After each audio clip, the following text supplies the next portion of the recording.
और एक संजय कुमार जी हैं, ठीक है, आपको जो कमेंट करना है करिए, हमें उससे तो कोई इम्पैक्ट नहीं पड़ता संजय कुमार जी, लेकिन आप उसमें लिख रहे हो कि आप कहाँ से आते हो, ठीक है, आप बीजेपी को अपोज कर रहे हो। हमने बीजेपी को अपोज नहीं किया, हमने उनके काम दिखाए हैं कि ये काम बीजेपी ने किए हैं। अगर आज एक पोस्ट ग्रेजुएट, एक पीएचडी होल्डर पल्लेदारी करने पे मजबूर है, सुसाइड करने पे मजबूर है, उसका जिम्मेवार कौन है?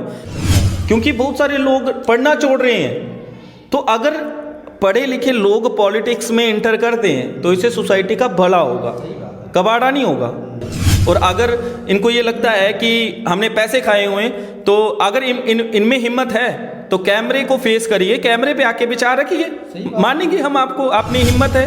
पढ़ाया किसके लिए जाता है? पहले उसको ये चीज़ पूछना चाहता हूँ कि पढ़ाया किसके लिए जाता है आपको? कि अपने राइट्स को लेने के लिए, अपनी ड्यूटीज़ को परफॉर्म करने के लिए। तो शायद वो अपनी ड्यूटीज़ और अपने राइट्स को भूल रहे हैं, ठीक है। पढ़े लिखे लोग जब तक पॉलिटिक्स में इन्वॉल्व नहीं होंगे, अपने चुने हुए नेताओं से क्वेश्चन नहीं पूछेंगे, तब तक हमारे एरियाज की डेवलपमेंट नहीं हो सकती।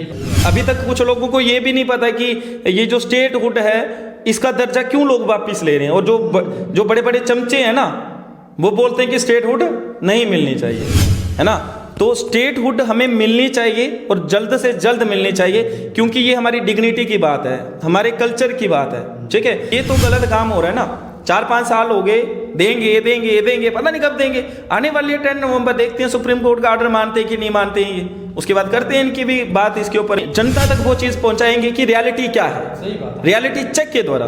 और बहुत बड़े कुछ लोग ऐसे भी हैं कि वो बैड कमेंट्स करते हैं, तो जितने बैड कमेंट करने करिए, हमें उससे कोई भी इम्पैक्ट नहीं पड़ता है। अगर दम है तो कैमरा फेस करके दिखाओ, फिर मानेंगे कि नहीं आप रियलिटी में कुछ हो। हमारी सोसाइटी ही कुछ इस हिसाब से है कि वो हमेशा एक दूसरे को अपोज करती है, उसकी टांगे खींचने की बात करती है। ये नहीं करते कि एक साथ खड़े होके आने वाली जनरेशन का फ्यूचर सिक्योर करें, वो बात कोई नहीं करता। ये बात करेंगे कि हाँ भाई बीजेपी बहुत अच्छी है। कहाँ अच्छी है? उनकी सक्सेसफुल आप पॉलिसीज देख लो, कैसी सक्सेसफुल है वो। अनएम्प्लॉयमेंट रेट कम नहीं हुआ, सुसाइड रेट कम नहीं हुआ, डेवलपमेंट के नाम पे सिर्फ जुमले दिए जा रहे हैं, टोल पे टोल दिए जा रहे हैं, स्टेटहुड से यूटी में कन्वर्ट हो रहा है, वाइन शॉप्स ओपन हो रही हैं, एजुकेशन का हाल देख लो, हर एक चीज का हाल देख लो, महंगाई आसमान छू रही है। वही स्मृति ईरानी जी 2008 में पता नहीं 9 में प्राइस बढ़े थे गैस सिलेंडर के, तो सिलेंडर लेके वो रोड पे आ गई थी, आज नहीं उनको दिखता। सही बात है। पेट्रोल के प्राइस 1 रुपया बढ़ते थे, रोड पे आ जाते थे, आज नहीं उनको दिखता। महात्मा गांधी जी को बहुत सारे लोग गालियां निकालते हैं, जो फादर ऑफ नेशन है ना हमारे। भाई लोगों को उसके बारे में पता नहीं है, उनके बारे में कि एक्चुअल में वो है क्या। जो बंदा ब्रिटेन के प्राइम मिनिस्टर से के सामने बैठ के बात कर सकता था, अपनी कंट्रीज के लिए उन्होंने रिफॉर्म्स लेके आए, एक के बाद एक अचीवमेंट्स की। हम लोग आज अपने मुखिया से आगे बात करने के लिए डरते हैं, उनसे अपने अधिकार नहीं छीन सकते। तो वो बंदा इंग्लैंड के, ब्रिटेन के जो सुपर पावर थे उस टाइम पे, उनसे वो हम अपने हक छीनता था। तो सोचो उस बंदे में कितनी पावर होगी, और उसको क्या जरूरत थी एक धोती कपड़ा में, क्योंकि उसके फादर जो थे वो दीवान थे, ठीक है, एक सीएम की पोस्ट होती थी उस टाइम पे। और जो बंदा लॉ पढ़ने के लिए इंग्लैंड गया है और प्रैक्टिस उसने अफ्रीका के अंदर करी है, तो उसको क्या जरूरत थी एक धोती कपड़ा में चलने की। हमारे लिए चला ना वो, फिर भी लोग उनको गालियां देते हैं। मीन्स कि जो लोग अच्छे काम करते हैं ना, उसकी पॉजिटिव इंपैक्ट नहीं दिखाते, उसकी नेगेटिविटी को दर्शाते हैं। क्या कभी आपने देखा कि कल्चर, डोगरा कल्चर को प्रमोट करने के लिए कोई सरकार का बंदा आगे आया हुआ है? हमेशा बात करेंगे इंग्लिश और हिंदी, डोगरी लैंग्वेज को किसी ने प्रमोट करा? नहीं करा। और हमारे बहुत सारे लोग ऐसे भी हैं कि डोगरी बोलने में शर्म करते हैं, ये तो गलत है ना। अब आप तमिल में चले जाओ, अगर आप तमिलनाडु में चले जाओ, किसी भी इंडिया की स्टेट में चले जाओ, वो अपनी लैंग्वेज को नहीं छोड़ते। पंजाब के अंदर देख लो, अमेरिका के अंदर चले जाओ, क्या वो आप हिंदी बोलते हैं क्या? हमें इंग्लिश बोलनी पड़ती है। पहले एक डोगरा सर्टिफिकेट होता था, ठीक है, डोगरा कम्युनिटी के लिए, लेकिन आज कहीं पे दिखता है क्या वो? धीरे धीरे ये डोगरा एम्पायर को टोटली खत्म कर रहे हैं, डोगरा कल्चर को खत्म कर रहे हैं, डोगरा कम्युनिटी को खत्म कर रहे हैं। वन नेशन वन आइडेंटिटी होनी चाहिए, ये गलत नहीं है, वो होनी चाहिए, लेकिन हमारी कम्युनिटी, हमारे कल्चर, हमारी एथनिसिटी, उसको तो प्रिजर्व करना पड़ेगा ना। करेगा कौन? हम लोग ही करेंगे। तो सबसे पहले तो हम अंशु सर को एक क्वेश्चन पूछना चाहेंगे अभी। अंशु सर, जैसे कि लास्ट वीडियो जो है वो बहुत सारे लोगों ने उसको सराहा भी है, उसको अप्रिशिएट भी किया, लेकिन कुछ लोगों के कुछ बैड कमेंट्स भी आए हैं। तो उनमें से कुछ लोगों का ये कहना है कि आप लोग सिर्फ और सिर्फ डॉक्टर रामेश्वर जी के ऊपर ही वीडियोस क्यों बनाते हो, इसके पीछे का कारण क्या है? क्या आपने डॉक्टर रामेश्वर जी से पैसे खाए हुए हैं? क्या आप बिके हुए हो? तो आप प्लीज़ हमारी इस ऑडियंस को क्लियर करके बताइए कि हम ये वीडियोस उनके ऊपर क्यों बनाते हैं, इसके पीछे लॉजिक क्या है?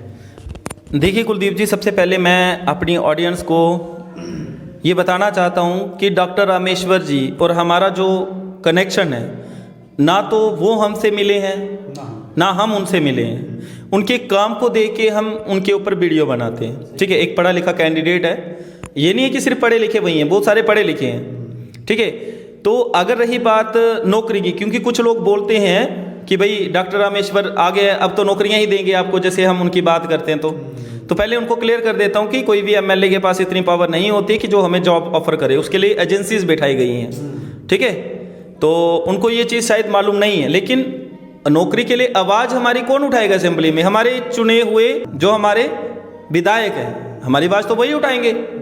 तो अगर हमारे विधायक आवाज़ नहीं उठा रहे हैं, अगर एक बंदा वो चीज़ उठा रहा है, एक बंदा वो उस चीज़ के बारे में आश्वासन दे रहा है, तो हम जाहिर सी बात है उसके ऊपर वीडियो बनाएंगे।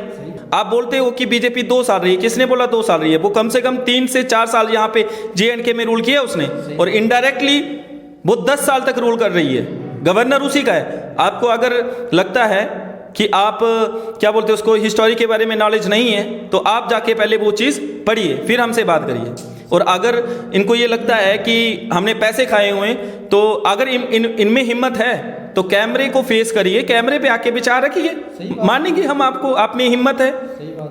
ठीक है, तो किसी के बोलने से हमें तो कोई इम्पैक्ट पड़ने वाला नहीं है, क्योंकि हम पढ़े लिखे नौजवान हैं, हम तो आवाज़ उठाएंगे। और डॉक्टर रामेश्वर के ऊपर हम इसलिए उनको सपोर्ट कर रहे हैं क्योंकि उनका काम दिख रहा है। ठीक है, मीन्स कि वो लोगों के बीच जा रहे हैं। हमारे और भी कैंडिडेट हैं, हमारे बिलावर से बीजेपी के उम्मीदवार सतीश शर्मा जी, कितना हमसे मिले वो आके, दर्शन कुमार बसोली से कितना वो अपनी कॉन्स्टिट्यूंसी में जाके काम कर रहे हैं, किन से उन्होंने मीटिंग करी। अभी तो ये मैंने कुछ ही नाम बताए हैं, बहुत सारे नाम हमारे पास लिस्ट पड़ी हुई है। अब महराज मलिक की बात करते हैं तो वो भी काम कर रहे हैं, वो भी लोगों के बीच जा रहे हैं। सतीश शर्मा जी जो कैबिनेट मिनिस्टर हैं वो भी लोगों के बीच जा रहे हैं। ठीक है, उमर अब्दुल्ला जी वो भी काम कर रहे हैं, मीन्स कि जा तो रहे हैं ना, लोगों को आश्वासन तो दे रहे हैं ना। तो हमारे जो किरदार हैं ये कहाँ पे बैठे? तो फिर जाहिर सी बात है कि इनके ऊपर वीडियो बनती है ताकि उन लोगों की भी आंखें खुले। साथ ही साथ सर कुछ कमेंट्स ऐसे भी आए थे हमें कि आप लोग क्यों अपना ऐसे टाइम वेस्ट कर रहे हो ये वीडियो वगैरह बनाकर। आप जॉब की तैयारी करो, आप पढ़ाई करवाओ, पढ़ाई के रिलेटेड वीडियोस डाला करो, आप क्यों ये पॉलिटिक्स में पढ़ रहे हो? तो उन जितने भी लोगों के ये कमेंट्स थे, प्लीज़ उनको भी थोड़ा सा रिप्लाई दे दीजिए सर कि हम ये वीडियोस क्यों बनाते हैं, इसके पीछे हमारा मतलब कि एम क्या है, एम्बिशन क्या है, मकसद क्या है, क्यों हम ये वीडियो बार बार बना रही हैं। देखिए कुलदीप जी, रही बात जॉब्स की, तो जितने गवर्नमेंट ने हमें तोहफे दिए हैं, स्कैम पे स्कैम, स्कैम के स्कैम, ये बहुत बड़े तोहफे हैं हमारे लिए। तो जाहिर सी बात है पढ़ने का क्या फ़ायदा है हमें, लेकिन आने वाला यूथ एजुकेशन गेन ना कर पाए, हमें उसका दुख है। क्योंकि बहुत सारे लोग पढ़ना छोड़ रहे हैं। तो अगर पढ़े लिखे लोग पॉलिटिक्स में इंटर करते हैं तो इससे सोसाइटी का भला होगा, कबाड़ा नहीं होगा। और रही बात जॉब्स की, हमें तो स्कैम पे स्कैम मिलते आए हैं। हमें मीन्स कि 1 करोड़ का ऑफर मिला था जॉब का, 370 हटने के बाद वो हमें मिला, 60,000 का पैकेज मिला। अब ये जो 1 लाख का पैकेज है ये भी देख लेते हैं मिलता है कि नहीं मिलता है ना। तो मैं उन लोगों को यही बताना चाहता हूँ, जब तक एक पढ़ा लिखा कैंडिडेट या एक पढ़े लिखे लोग जब तक पॉलिटिक्स में इन्वॉल्व नहीं होंगे, अपने चुने हुए नेताओं से क्वेश्चन नहीं पूछेंगे, तब तक हमारे एरियाज की डेवलपमेंट नहीं हो सकती। वो भूल जाओ कि वो जमाना था, वो देते थे, हमारे पूर्वज उनसे लेते थे। ठीक है, मीन्स कि हमारे जो पूर्वज हैं वो जैसे विधायक ने कहा उन्होंने बात मान ली। हमारे जो पेरेंट्स हैं, हमारे जो ग्रैंड पेरेंट्स हैं, उन्होंने छीना नहीं। ठीक है, तो अब ये जो लीडर्स हैं ये सोचते हैं कि अगर उन्होंने नहीं छीना हम भी इनको ऐसे देंगे, है ना। तो एक पढ़ाया किसके लिए जाता है, पहले उसको ये चीज़ पूछना चाहता हूँ कि पढ़ाया किसके लिए जाता है आपको, कि अपने राइट्स को लेने के लिए, अपनी ड्यूटीज़ को परफॉर्म करने के लिए। तो शायद वो अपनी ड्यूटीज़ और अपने राइट्स को भूल रहे हैं। ठीक है, हमारा अधिकार है राइट टू स्पीच, वो हम कर रहे हैं, और हमारी रिस्पॉन्सिबिलिटी है सोसाइटी को वेलफेयर बनाना। ठीक है, वो एक फंडामेंटल ड्यूटी आती है, शायद उनको उसके बारे में नॉलेज नहीं है। ठीक है, मीन्स की सोसाइटी को वेलफेयरनेस प्रोवाइड करना, तो हमारी कुछ रिस्पॉन्सिबिलिटीज़ हैं हमारी सोसाइटीज़ के रिलेटेड। जब तक उनको इसकी नॉलेज नहीं है तब तक मेरे को लगता है कि वो अपने हिसाब से बात कर रहे हैं, और साथ में जो उनको लगता है उसी के अकॉर्डिंग उन्होंने बात करी होगी। तो पढ़े लिखे कैंडिडेट या पढ़े लिखे युवा अगर पॉलिटिक्स में एंटर नहीं करते हैं तो हमारी सोसाइटी का भला नहीं हो सकता, ये मैं क्लियरली से शब्दों से बोल देता हूँ। और रही बात जॉब्स की, तो हमने बहुत ज़्यादा तैयारी करी हुई है, स्कैम पे स्कैम मिले हैं, तो कहाँ आगे भी कोई उम्मीद नहीं है हमें, तो इसीलिए हम पॉलिटिक्स में एंटर हो रहे हैं। और आने वाले टाइम पे सोसाइटी में वो चीज़ें ना हो जो हमने झेली हैं, जो हम झेल रहे हैं, हमारे आने वाले यूथ इस चीज़ को ना झेलें, ठीक है। उसके लिए हम ये काम कर रहे हैं ताकि उनको एक स्मूथ सरफेस दिया जाए, जिससे उनको कोई परेशानी ना होनी पड़े, ठीक है। तो हमारे साथ तो बहुत ज़्यादा स्कैम पे स्कैम करे हैं हमारी सरकारों ने, तो उनके तोहफे तो गिनवा रहे हैं हम, और क्या, कुछ गलत थोड़ी ना बोल रहे हैं। और रही बात अपोज की, तो हमने किसी भी पॉलिटिकल पार्टी को अपोज नहीं किया, उनके काम जनता तक दिखाएं। तो सर जैसे कि अभी बात चल रही है स्टेटहुड की, तो उसके ऊपर भी चर्चा कर ही लेते हैं। तो आखिर कब तक स्टेटहुड जो है जम्मू कश्मीर को मिलने वाला है? क्योंकि कल से सर एक वीडियो और सामने आ रही है जिसमें कि युवा राजपूत सभा जो है वो भी इसमें इन्वॉल्व हो रही है। उन्होंने भी अपना बयान दिया कि अगर हमें स्टेटहुड जल्द से जल्द नहीं मिला तो उसके लिए हम अपनी जान तक दे देंगे, लेकिन ये हमारा एक बुनियादी हक है, हमें स्टेटहुड मिलना ही चाहिए। उन्होंने भी मतलब कि इस मुद्दे के ऊपर आवाज़ उठाई है। तो आपका क्या मानना है कि कब तक ये स्टेटहुड मिलने वाला है, और सरकार को कब तक ये दे देना चाहिए और क्यों नहीं देना चाहिए? देखो कुलदीप जी, मैं सही बात करूँ तो सरकार को अब तक स्टेटहुड का दर्जा दे देना चाहिए था JNK को, क्योंकि हमारी डिग्निटी की बात है, हमारे कल्चर की बात है, हमारी कम्युनिटी की बात है। हमारे कॉन्स्टिट्यूशन में कुछ आर्टिकल्स दिए हुए हैं, आपकी कम्युनिटी को प्रोटेक्ट किया जाएगा। तो अगर हमसे हमारा स्टेटहुड का दर्जा छीन लिया गया तो हमारी डोगरा कम्युनिटी इफेक्ट नहीं हुई उससे। सही बात है। हमारी जो JNK स्टेट है ना, ये परचेज की गई थी, खरीदी गई थी अंग्रेजों से 75 लाख में, और खरीदी किसने थी? गुलाब सिंह जी ने, ठीक है। डोगरा स्टेट की हमारी JNK में अंग्रेजों का शासन ना लगे, इसके लिए उन्होंने वो स्टेट खरीदी थी। अभी तक कुछ लोगों को ये भी नहीं पता कि ये जो स्टेटहुड है इसका दर्जा क्यों लोग वापिस ले रहे हैं। और जो बड़े बड़े चमचे हैं ना, वो बोलते हैं कि स्टेटहुड नहीं मिलनी चाहिए, है ना।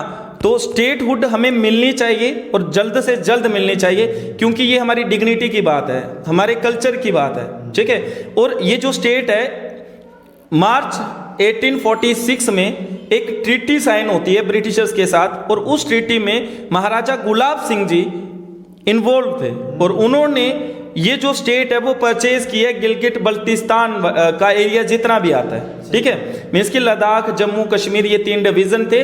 उससे पहले ये तीनों अलग अलग थे। 1812 के बाद जब सिख एम्पायर यहाँ आते तो इन तीनों जोन को इकट्ठा किया जाता है। और उसके बाद जब महाराजा रणजीत सिंह की डेथ होती है, जो हमारे सिख एम्पायर के रूलर थे, उसके बाद कमांड संभाली जाती है किसके द्वारा? गुलाब सिंह के द्वारा, क्योंकि पहले वो गुलाब सिंह यहाँ पे रूल कर रहे थे, लेकिन किसके अंडर में रह के? सिख एम्पायर के अंडर में रह के। जब उनकी डेथ होती है उसके बाद ब्रिटिश के साथ एग्रीमेंट साइन होता है, ट्रीटी साइन होती है, और उस ट्रीटी के दौरान हमें ये प्रिंसली स्टेट दी गई थी, ठीक है। देन उसके बाद जब 1947 आता है, कुछ ऐसे सर्कमस्टांसेस होते हैं जिसके कारण हमें हमारी स्टेटहुड का हमारी जो प्रिंसली स्टेट थी उसको इंडिया के साथ एसेशन करना पड़ता है, क्योंकि उसके कुछ कारण रहे हैं, ठीक है। अब इस वीडियो में वो सारे कारण नहीं बता पाऊंगा क्योंकि वीडियो की लेंथ बहुत ज़्यादा हो जाएगी, ठीक है। कुछ ऐसे कारण रहे थे जिसकी वजह से हमें इंडिया के साथ एसेशन होना पड़ा था। अब अगर इंडिया के साथ हम एसेशन होते तो हमें स्पेशल प्रिविलेजेस दिए गए थे JNK स्टेट के लिए, क्योंकि हमारे यहाँ पे जो महाराजा की डिग्निटी थी उसको तो टोटली खत्म कर दिया गया सरकारों के द्वारा। देन उसके बाद अगर हम बात करें हमारी डोगरा कम्युनिटी को, उसको भी खत्म कर दिया गया। पहले एक डोगरा सर्टिफिकेट होता था, ठीक है, डोगरा कम्युनिटी के लिए, लेकिन आज कहीं पे दिखता है क्या? वो धीरे धीरे ये डोगरा एम्पायर को टोटली खत्म कर रहे हैं, डोगरा कल्चर को खत्म कर रहे हैं, डोगरा कम्युनिटी को खत्म कर रहे हैं। वन नेशन वन आइडेंटिटी होनी चाहिए, ये गलत नहीं है, वो होनी चाहिए, लेकिन हमारी कम्युनिटी, हमारे कल्चर, हमारी एथनिसिटी, उसको तो प्रिजर्व करना पड़ेगा ना। करेगा कौन? हम लोग ही करेंगे। और हमारी जो सरकारें हैं वो उसको इफेक्ट कर रही हैं या नहीं कर रही हैं? क्या कभी आपने देखा कि कल्चर, डोगरा कल्चर को प्रमोट करने के लिए कोई सरकार का बंदा आगे आया हुआ है? हमेशा बात करेंगे इंग्लिश और हिंदी, डोगरी लैंग्वेज को किसी ने प्रमोट करा? नहीं करा। और हमारे बहुत सारे लोग ऐसे भी हैं कि डोगरी बोलने में शर्म करते हैं, ये तो गलत है ना। अब आप तमिल में चले जाओ, अगर आप तमिलनाडु में चले जाओ, किसी भी इंडिया की स्टेट में चले जाओ, वो अपनी लैंग्वेज को नहीं छोड़ते। पंजाब के अंदर देख लो, अमेरिका के अंदर चले जाओ, क्या वो आप हिंदी बोलते हैं क्या? हमें इंग्लिश बोलनी पड़ती है। तो ये चीज़ है, ये हमें धीरे धीरे इफेक्ट कर रहे हैं, ताकि डोगरा कल्चर को ही ख़त्म कर दिया जाए, डोगरा कम्युनिटी को ही ख़त्म कर दिया जाए, हमारी डिग्निटी को ही ख़त्म कर दिया जाए। तो मैं तो यही सरकार से रिक्वेस्ट भी करता हूँ कि हमें JNK को फिर से स्टेटहुड का दर्जा दिया जाए, ठीक है। ये जो डोगरा कम्युनिटी है इसको प्रोटेक्ट किया जाए, और जो महाराजा ने किया था उस टाइम पे उनके हिसाब से वो सही था, ठीक है, क्योंकि जिस तरह से सर्कमस्टांसिस है उसी तरह से चलना पड़ता है। तो हो सकता है उस टाइम पे उनको ये करना पड़ा था, तभी उन्होंने ये काम किया था, जैसे हम आज कर रहे हैं। तो ये चीज़ गलत है, वो चीज़ नहीं करनी चाहिए। अब हम स्टेटहुड की बात कर रहे हैं तो हमारी डिग्निटी की बात है वो, या तो फिर पूरे इंडिया में स्टेट को हटा दो, जैसे पहले था इंडिपेंडेंट के बाद classification of states ABCD category में रखी थी, वैसे कर दो, ठीक है, क्योंकि हमारे रीजनल लैंग्वेजेस को इम्पैक्ट किया जा रहा है इससे, है ना। तो UT बना के, एक तो स्टेट से UT बनाई, अब UT के बाद स्टेट नहीं दे रही है, ये तो गलत काम हो रहा है ना। 4-5 साल हो गए, देंगे, पता नहीं कब देंगे। आने वाली है 10 नवंबर, देखते हैं सुप्रीम कोर्ट का ऑर्डर मानते हैं कि नहीं मानते हैं ये, उसके बाद करते हैं इनकी भी बात, इसके ऊपर भी चर्चा, बहुत अपनी जनता तक वो चीज़ पहुंचाएंगे कि रियलिटी क्या है, रियलिटी चेक के द्वारा। और बहुत बड़े कुछ लोग ऐसे भी हैं कि वो बैड कमेंट्स करते हैं, तो जितने बैड कमेंट करने करिए, हमें उससे कोई भी इम्पैक्ट नहीं पड़ता है।